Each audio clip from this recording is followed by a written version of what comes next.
نناضلوا ضد الانقلاب، نناضلوا ضد الاستبداد، نناضلوا ضد الكذب، ضد المراوغات، ضد النفاق، ضد الغدر، ضد الكذب، خاصة يكذبوا على الشعب، يسخلوا الشعب وهالي، الشعب أذكى منهم ياسر.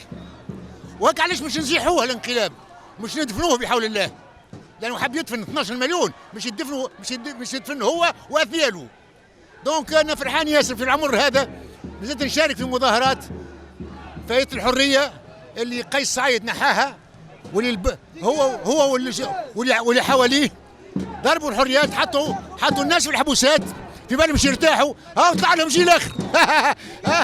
ما ينجموش. فرحان لاني نشوف في امتداد للماضي كامل موجود عند هالشباب هدايا، معناها تضحياتي ما مشاتش حرام، نشوفها في وجهك، هي في وجه الناس، فهمت؟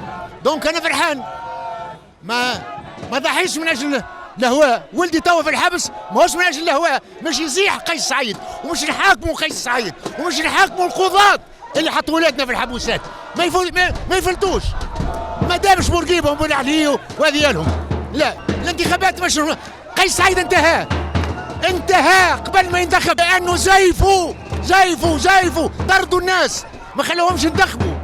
اما الناس ما تمشيش تنتخب العياش الزمال، باش ينتخبوا العياش الزمال رغم عنف قيس سعيد ورغم عنف ليزي، وتحيا تونس ويسقط الانقلاب.